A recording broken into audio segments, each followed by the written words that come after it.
Okay, I'll just start. I'm going to just share with you guys the way I met Jennifer first. I was in an improv class, and there was a girl in the class who was very kind of mousy. I don't remember her name, but she was very mousy. Oh, and if you guys can put your things on mute if you're not talking. But this girl was kind of mousy. I liked her. She was great, and she was shy. And one day she walked in, and she looked like a freaking goddess. And I said, What happened to you?" You know? And she said, "Oh, I got my colors done."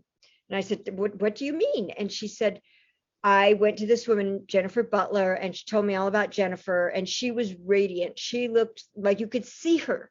I always liked her, but I never could see her before.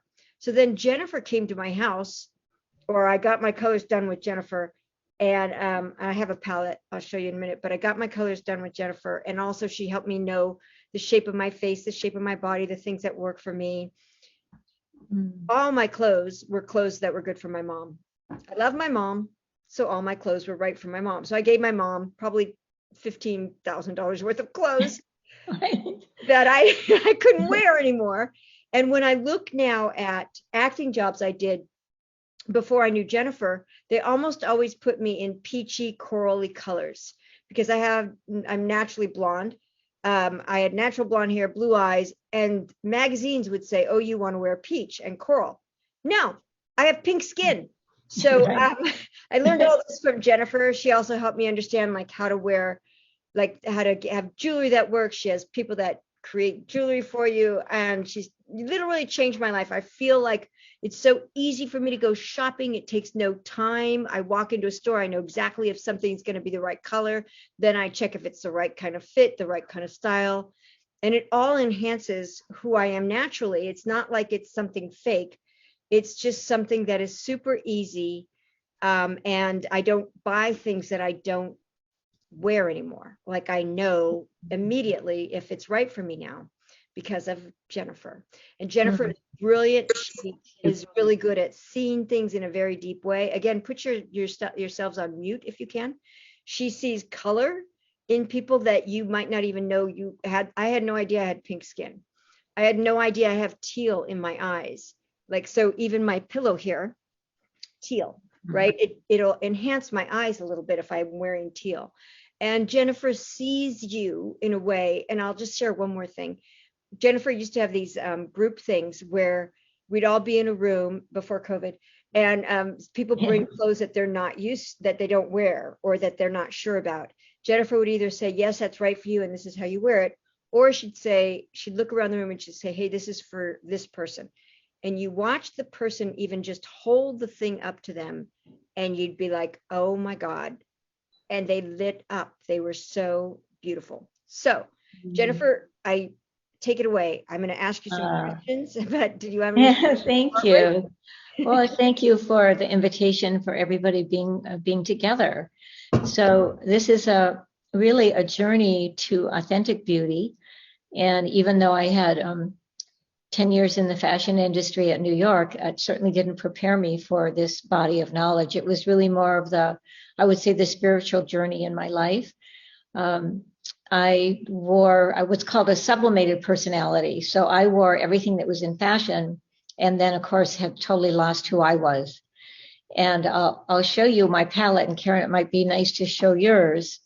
I thought my skin was pink, and it's caramel and peach. I thought my eyes were brown, and they're amber. And of course I have the silver of my hair.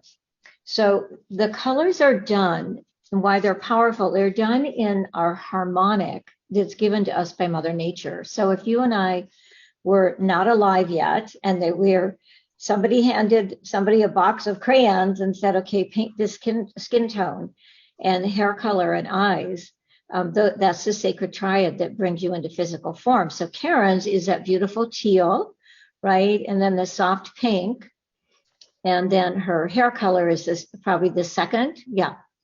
So that combination of colors, when they're in balance, create the rest of your coloring. And so we call it the DNA colors. It would take me about several hours to paint the colors. So I'm trained as a fine artist, although my background is sociology and spiritual psychology. And I was wondering how I could have gone so far off myself when I spent so much time in fashion. And I realized that I was attracted to everything that was opposite of me. So then I would think because I was attracted to it, I would go buy it, and then it wasn't me. But I didn't know that. I just knew that I was uncomfortable with myself. So there's sort of I think there's a commitment and a reckoning. I say the reckoning in that you finally say, you know, I don't have this together. I don't really even know what I look like anymore. And I really want to know what colors. It's not to look good on you. It's that are you? Because the only way, it's interesting how we spend so much time on these wonderful sciences that bring us to the universe, but we are our own universe. And the only way that you're created in physical form is through your pigment. That's the bottom line of a human being. So if you're not wearing it, which I wasn't, I was wearing everybody in my family. I have 5 brothers and my mother. So I was wearing her pink instead of my peach, and a lot of olive, which I love, but doesn't really belong on me. It doesn't love me back. So, and I think the commitment is to being seen, the commitment to deliver on your life purpose, knowing that what you wear is an important dynamic of that. So why would you wear something that's, I was working with a whole health body of health professionals, and there were about 50 of them in the room. And when they came in, they were all sort of wearing their different shades of gray and black. And then, of course, I was wearing turquoise and white. In the room, I was the one that looked most alive. So if you're going to deliver a message to the planet, we want you to look alive. That's really, if I could say a couple things that are important, because you're the only one that's you. And we weren't tossed here by mistake. I mean, we recognize the rest of the universe has a pattern and it has a harmony. So we're part of that. But because we have the free choice, we're attracted to the opposite. And really, I think as a humanity, we're in this throes of discovering loving ourselves unconditionally. So I could say, oh, poor me, I'm now 74 and, you know, my life is whatever. But I don't. I say, you know, I'm beautiful and radiant. And so that's what I exude because that's my choice. So I think the colors are fundamental to who you are. I think that's the message I want to get across, and that they have a psychology. So let's go over that psychology for a minute. So the hair color is the grounding force of your life, right? It grounds you on planet Earth. So if you have brown hair, where's the brown in your wardrobe? You know, it can be your eyeglasses, a leather necklace, tortoise earrings or bracelet, brown shoes, belt, boots. If you have the silver hair, then where's the silver jewelry, right? So that's one, foundation hair color. The second is the eye color, which we know is the mirror of the soul, right? We've been taught that. But when we wear it, there's a certain emanation. What does it give us? Balance and negotiation. So the psychology of color is already within us.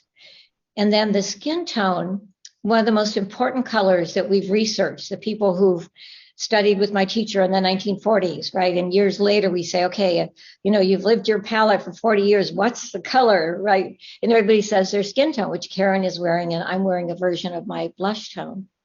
Because the skin tone is fellowship, intimacy, friendship, which we're really cultivating on the planet on a whole new level.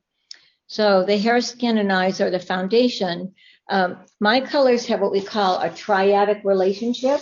So I have a red, a yellow, and a blue, right? And then I have a yellow to violet complement. So the reason we finally have a coordinated wardrobe is that all the colors are coordinated to us. And we're using this harmonic. It's like learning to sing on tune, but you're dressing in tune with yourself. So that's kind of the psychology. I think the important thing, and I would say, Karen, with you, because you were used to auditioning, is what we call dressing your intention. So you could be in a certain mood and you're going to dress that mood, and then I could call you on the phone and then you become in an elevated mood, right? And you thought, well, I put this on and now now I feel differently. So when you dress your intention, you're looking at how you want to be with yourself and be with other people in the world. So at this moment, because I have much more intensity than Karen, I'll show you the vision boards. I'll show you ours next to each other. So this is Karen on this side, and this is me. So you can see this fades me out and highlights her. And then this is who I am. So because I have this intensity, I dress softer. This is really the softest I can dress, right? And still be my vibration. So isn't this wonderful, right? To have all this education, like who knew, right? Nobody told me this in kindergarten. So, right? So I do want to go over the inner lights because it's my favorite thing. So the love story is that when we're born with an inner light. And we have a choice to keep that light alive. It's like keeping the Olympic torch alive.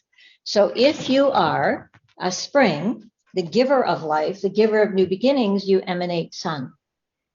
And we have the sunny personalities and a lot of famous people because they love performing, they love being out in the world. When I grew up, this was the Shirley Temple. Now it would be Reese Witherspoon and Jennifer Garner, Jennifer Aniston. Then we go to Karen, which is the divine feminine. And she allows us to live in a state of grace, right? She understands the process of living and she teaches that to us. Here's how you get from one moment to another. I even had to quiet my voice, right? To talk about this divine feminine and the divine gentleman. Then we go to the autumn harvest, to the lioness and the rugged guy, the fire. Takes the fire, right, to create the harvest so that we have an abundance of supply in the winter. And then we go to the winter, which is the final arbiter. So the gift of the winter is we can hold extremes, we are extremes, and we can, if need be, create a black and white discernment. And that's of course what I do when I'm working with 4,000 colors. I don't just say, oh, well, wear what you want. Right? I have to do the colors that bring you into reality. So that's the love story that's given to us. The energies are sun, twilight, fire, and moon. And you and I, although in the human community, we recognize all of that, all of it is part of us. There's one that we're born into. So when it's winter, I'm in charge of the planet. I own that, right? I love the new year. What's our higher purpose? How are we going to live into 2022, right? What's the strength of what we learned this last year? Big principles about mastering life. And I know that's my job, right? My job isn't to be a cheerleader. It isn't to be the divine feminine. That's too soft. The divine masculine is way too strong. And yet I certainly tried all of those. I wasn't a very good actress. Let's put it that way. So that's the story. Awesome. Anything you can think of that I should be telling people, Karen? Well, so when you're talking about the seasons, can you explain a little bit more about how do you determine people's seasons and why is it important to them? Well, I think it's important to understand where we generate who we are from. So if I tried to generate myself from this, which was my mom, by the way, that adds confusion. I mean, you can't even see my face, right? So we have to understand where we are sourced. Where's our tribe? If I do this is depressing me, right? If I wear this as a wardrobe, if I wear this, the autumn, it's almost competing. I have 5 brothers. So when I chose to compete with them, I tried this out. And then the winter, which is where I source myself from, because this is my authenticity, right? If I'm trying to do all those other things, then I'm trying to be other people. And that gets very exhausting and confusing. So this is like my homeland. It's like, what's your homeland? What's your place of origin? So when I originate myself from this is when I'm most effective with myself and other people. So that's the importance of the seasons. That's what Mother Nature gave us a key to who we are through the 4 seasons. And it gives us our higher power. So when I generate from the place of the moon, it's when I am most powerful. Mm-hmm. And then with you, you mentioned dressing for your intention. So I kind of wore my skin tone because I wanted to allow the intimacy between you and me and the intimacy between everyone else to be evident, Yeah. or for people to feel it. So that was me kind of dressing my intention. Hmm. But talk more about how we can do that. Because, like, there are a bunch of people here who are authors, there are people who are, um, speakers, different kinds of things like that. So if, let's say, somebody, like if I was going to go speak and I'm speaking on empowerment, let's say, where would something like me, would I dress for? I would dress in my power colors, right? It would depend on the audience. If I'm like when I was working with the health professionals, um, I actually, because I was in a big room and it was a room that wasn't really a good room for speaking, I wore the power color to really be in charge. And I was dealing with the energy, which obviously some people in the medical field understand, right? But I was being the context of a new energetic for them. So I wore my power color. But if I'm teaching, for example, a small group, then I would wear something like this, or I could wear my support color. So part of it is you can write down what is the situation, how do I want to be in the situation, and what is the intended result. So if the result is I want to have more friends, right, or I want to increase the sales of my book, or sometimes you're dressing the message of the book. So if the message is about health, then all of the green, which represents the chlorophyll and new energy of life, something in the green or teal family would be effective. If you feel you're giving information out that's controversial, then sometimes the eye color is great because that's balancing you and the person that you're speaking to. Oh, that's so cool. That's Right? really cool. I love it. And then so I've gotten my color palette done twice. I probably need to do it again because my hair color changed during the quarantine. And Yeah.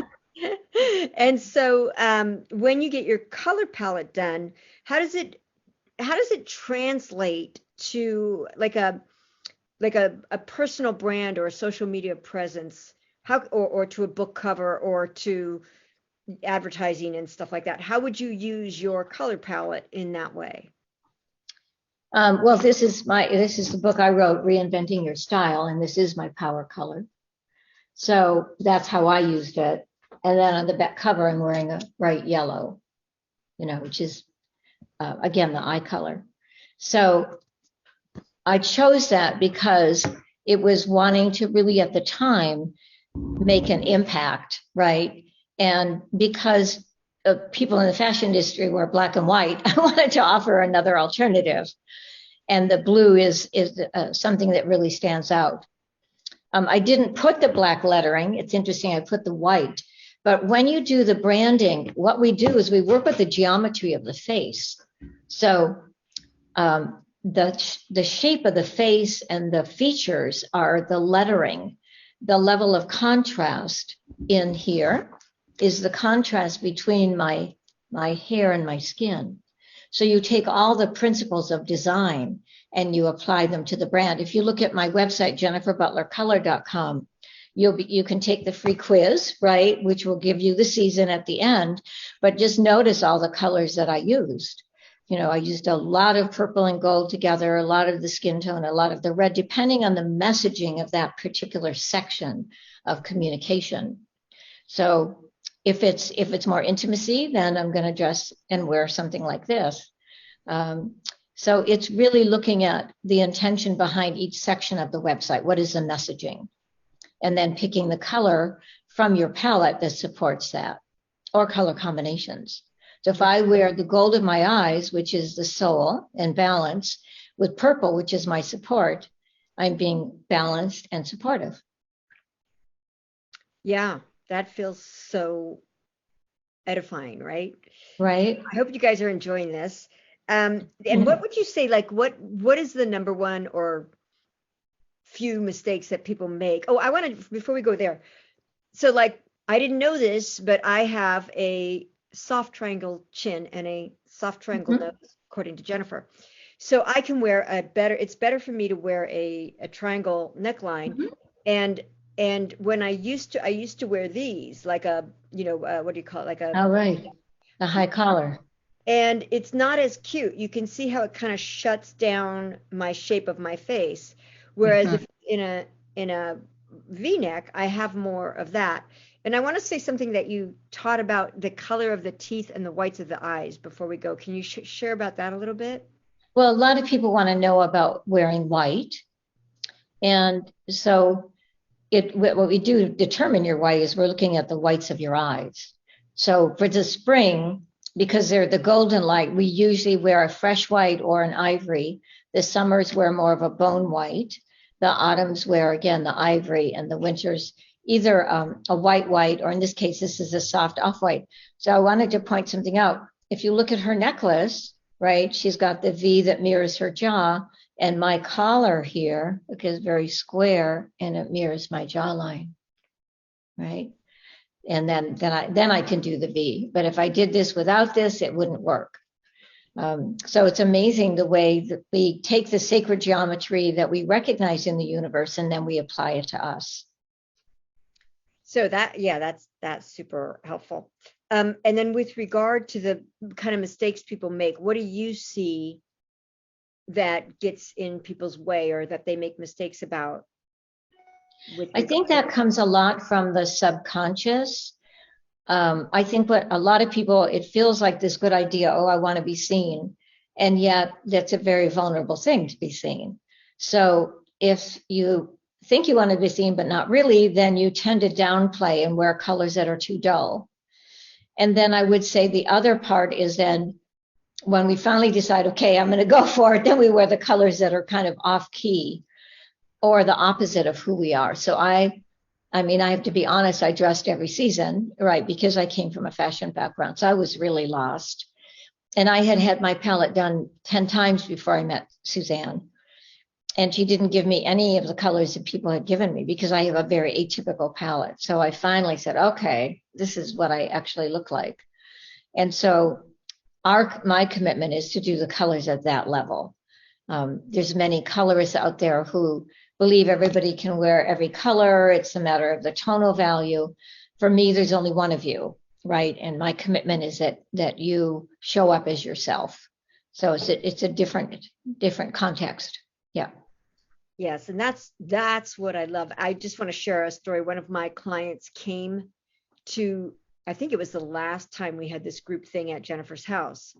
Her mother-in-law is an autumn. She has kind of auburn hair and olivey skin. And this client of mine, she was sitting next to me. And what Jennifer would do is have these different seasons come in, first dressed the way they dressed before they met her, which is really off, and then dressed the way they dress once they know her, which you see them. She was sitting next to me and she starts sobbing. And I said, "Are you okay?" And she said, "They're so beautiful. Oh my God, they're so beautiful. I can't believe it." And she was literally sobbing. She couldn't stop crying the whole time. I went to dinner with her and her mother-in-law and family that night, and I got to see why it was so powerful. And her mother-in-law, who was this auburn person, had no black in her face or eyes or anything except for the pupil, but she was wearing a black shirt, and you could see that she wasn't being seen. And so it's really kind of an emotional thing in a lot of ways when you get it. And the other thing I was going to say that I see as a mistake is people say, oh, you've got to be seen. So then they say, wear bright colors. But then the bright color overshadows the person. And so you can't see who the person is. You see the bright thing they're wearing. Exactly. And that's something that I've seen. And then what do you think about like fashion trends? Well, I love them when they're relevant to me, right? Because then there's going to be more of my color out there. And I think when you shop by the colors, so I'm wearing my winter colors all year long. I probably wear more white in the summertime, but I'm looking for all of those. So I'm shopping for myself first, right? Because that's the investment I'm making. And then if something that I'm wearing, like I was looking for the copper jewelry, the peachy copper of what I'm wearing, this was made for me, because that's very, very hard to find at retail. So you shop differently, because everything on the palette is you. And so you shop for yourself, not for this image. You're shopping for essence. I think it's an essence conversation. The essence is where your soul shines through because you're wearing yourself. You know, the universe is well pleased because you've chosen to be yourself at that moment. And you're wearing your skin tone and your eye color and your shade of red. And the image is taking us out of ourselves. Like, this is what's happening. And this is what this person is wearing. And this is what's happening in social media. And so I'm sort of a bright light in the midst of that, right? Because I'm just this beacon of trusting oneself. Mm. Yeah. Trusting oneself and trusting what nature gave us to know that it is perfect. Yeah. Yeah. Yeah. I think there's this commitment. You know, we recognize great works of art. I used to go to the museum with my family all the time. We have a class where the group goes in and they're each assigned a room, and then you have a person with you and you put them next to the picture that represents them as a work of art. And of course, everybody in the museum is laughing because why are these people standing next to a picture? They should be looking at it. But it's when you hold something up. So if I could have this, I'm going to show you this spring, and this doesn't work for me, but I create a whole story. Oh my God, this is my mom. Like Karen was saying, we love our mom. I think I can wear pink. It's so sweet. It doesn't go on me at all, but we create this story, and then we buy this. It has nothing to do with me, but it sounds good. It was on sale. It's comfortable. Another spring liked it on me, and right. And so there's I think a calming. If I look at all the thousands of people that I've worked with, I would say the unexpected result was they feel there's an embodiment of who they are, and they're not looking outside for the answer. That in itself is an amazing accomplishment as a human being, right? Where I don't have to reference myself by what other people say, because I'm wearing my intrinsic value as myself.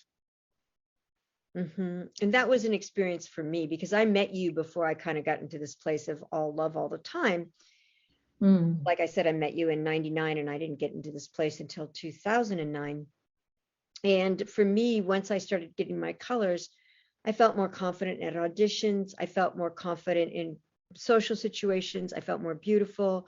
I felt more me. So I was able to be more myself, even though I didn't really know who I was at that time, but I was still able to be more myself. And so you really helped in that sense. And, you know, you talk about a lot of things you talk about, you say, oh, like she said, I have a molded body and other people have other types of silhouettes. Can you talk about the silhouettes that we have? So this silhouettes is the outer form of the body, and we work with the hourglass, right? That's a silhouette. So the hourglass focuses on the smallest part of their body, which is their waist, and then they balance the shoulder and hip. The opposite of that is what we call the inverted triangle. So that's someone who has a broader shoulder and a narrower hip and gains weight in the middle of the body. So they do a broader shoulder with a pencil skirt, for example. And then the hourglass would wear more of an A-line skirt. I think people can understand it from that. And it's important to have the silhouette because it makes you, look thinner when you're wearing your right silhouette, right? Because you're following the lines. The other is the structure of the body. So do the men, for example, have a skeletal body, muscular, or molded. And so when you're wearing a skeletal, like say you're going to buy a leather jacket, you can buy the leather jacket that has the most structure. Then if you're muscular, you want to wear one that has a built-in stretch. And the molded body is constructed in curves, so they don't even like to wear anything unless it's a knit. So once you understand the way the body is structured, you buy the fabrics that go with that. Yeah, that's so fun. And it's right? also interesting, how our hair texture can impact our clothing.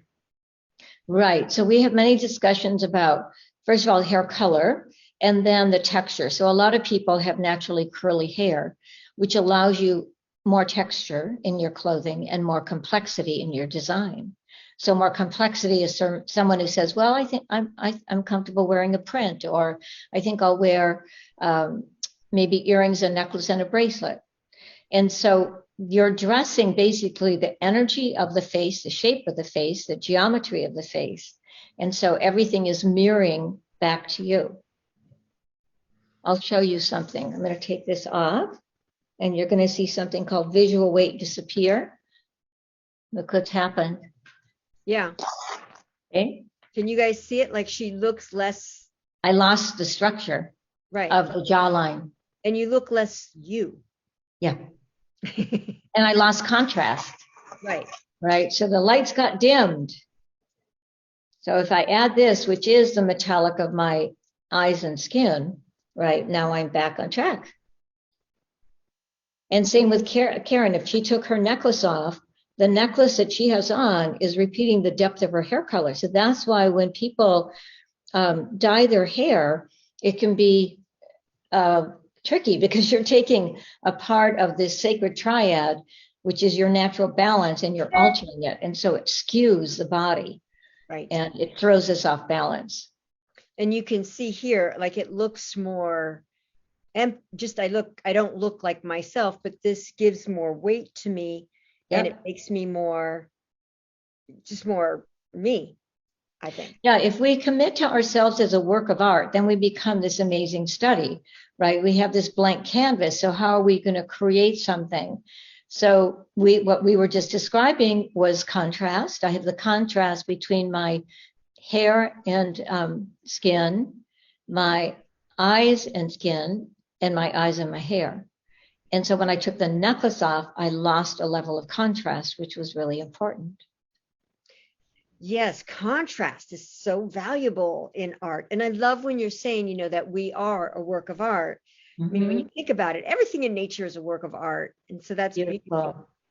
Well, I'm look at my screen behind me, right? The contrast in that screen versus Karen's. Karen's is much more muted and blended, right? And mine has more contrast. So if I sat in your chair, I'd disappear. And if you sat in my chair, you would be overpowered. Right. So the art principles there, we have 30 pages of the design, 60 pages for the men, 30 pages for the women.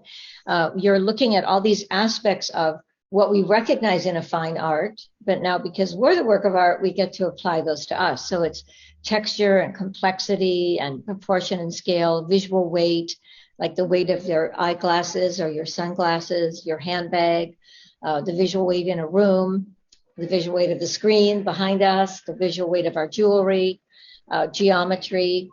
All of those things are what we are sharing with you. Yes. Is there anything else you want to share? Do you want to tell people what you're doing now? And then maybe if you have time, we can open up for a few questions. But do you want to share with people anything? I think the important thing is we started what we call a true beauty movement. And I feel like when we create that sense of peace within ourselves, which is what I learned in spiritual psychology at the University of Santa Monica, it's how to let go of the judgments of myself and others, and how from my own self-love I can generate that for the rest of the planet. And that's what the True Beauty Movement is about. So would love to have you go to our website and read about that. All of that's free, and lots of free blogs, and you can see, because we make a lot of judgments. I mean, I think the physical being is where we have probably, if we were to look at all the judgments that we make about ourselves, I think that the way we're created physically would be top of the list, right? Because we're very hard on our age and whatever's happening with us physically. And so we can turn that around, right? And that's what I'm about. Yeah. Yeah, I love that. And so that is Jennifer Butler Color. Jennifer Butler Color is your website. And then if any of you guys have questions, do you have time for this, Jennifer? Sure, absolutely. Awesome. If any of you guys have questions, let me know. We can, you can unmute, raise your hand and I'll call on you, although I can't see all of you. Let me see. But if anybody of you have a question or anything that you want to know or anything you want to express, go for it. And if not, we can end the call soon. And you know what? Don't raise your hand because I can't see you guys. Just speak up if you have a question.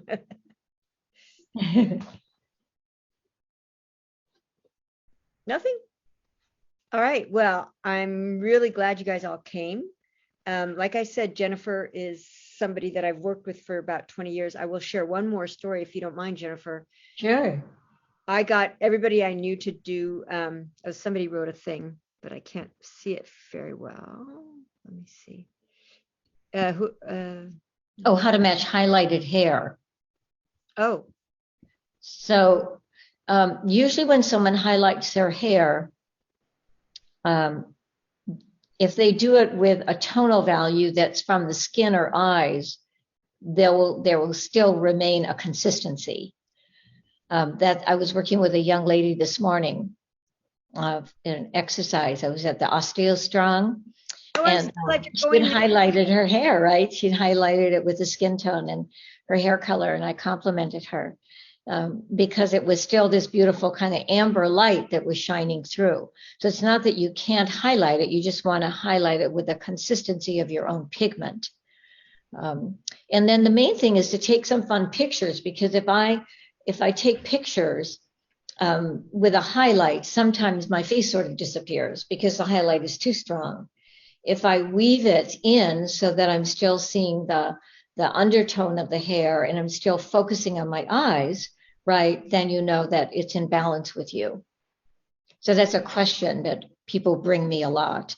They either have a hair color, they can't remember their real hair color, right, what it used to be, and is it still working? If not, what is the tone that they should work on with their hairdresser? So we do that all the time. Yes, and you also work with makeup and stuff like that, so that stuff actually goes, that the makeup, I used to always wear peachy makeup, and like I said at the beginning, I have pinky skin, so the peach would look like I had a mask on, and this lip color is just a slightly deeper tone than my natural lip color, so I don't have to, so it's really interesting. But one of the things that I found that is tricky for people is that they don't have the ability to see themselves really, because they're looking through this filter, when you were saying subconscious stuff, to see the colors that they have as fully as you can see them. You have an eye that I wouldn't, like in those events where there were people, I would never have known that this, whatever the item was, would go with that person so well. And you are training your eye. I mean, that's really the growth of what you're learning, and oftentimes we learn that in contrast with other people. So this Saturday, for example, at 10, there's a event that's free for people for the first time, and we're going to be discussing eyewear. So we show the person with the right eyewear, and then this another person where it doesn't work. And if you want to join us, that's at 10 o'clock this Saturday morning, and we do that once a month. And how would they join you? What do they go to Jennifer Butler? Yeah, just go to Eventbrite, right? And Jennifer Butler is listed, right? And then they can go to the event and enroll. And it says like first time free. They just type that in. But then you'll see all these people that I worked with, and they'll be in their colors, right? So you'll see someone like Karen is in her skin tone, and you can see how that emanates from her face. And I'm in a color that's related to my skin and my eyes at the same time. And so you can see, the more you see people coordinated with themselves, right, then that trains you. Yes, and I will just share one other thing is one of my dear friends, we met flying trapeze, Julie, and I had her go to Jennifer. It was like a birthday present when Jennifer was less money, many years ago, 20 years ago. Anyway, so Julie went to see Jennifer, and I went with her. And before that, she had been working in the circus where she was the one that did everything. She was the production assistant. She was she had a boyfriend who was not monogamous. She was just being treated very poorly by the director, and she basically had to do all this work. She got her colors done. It was amazing. She looked like a totally different person. She went back to the circus, and she got immediately amped up to being a producer. The guy stopped cheating on her. They got married. She started making more money. I mean, it was just amazing because people could see her. And before that, she was sort of like not herself. And so that kind of thing, I've seen it over and over. Julie actually, she really got into it, and she would come over, she'd buy bags of clothes at like Goodwill. Because I guess circuses, you don't make that much money. Anyway, but she would just buy these clothes, and just when she put them up to her, you could see it, and everybody fell in love with her and her ability. Like, they stopped telling her to do everything, and they started doing things for her. Yes. So that kind of thing is something that I find really interesting, just from shifting what she was wearing, it shifted her whole energy and her way of being, and people treated her better. Yeah, it's when you wear your own colors, you're taking a stand for yourself, right? It's a declaration to the world, right? So energetically, you're a new force field, really, and you draw people to you in a new way. It's wonderful. Awesome. Well, if there are no more questions, then I will let you guys all go. Thank you, Jennifer. What a joy to be with everybody. Thank you for coming on and meeting me, and appreciate your listening. And hopefully we'll, check out the website. And there is a place, if you would like to talk to my associate, Leslie, there's a phone number you can call, and she can just have a conversation with you and see if the work is resonant with you. Yeah. I love it. Yeah. Well, thank you all. Thank you all for coming. Love you so much. This was so lovely. Yeah. Thank you.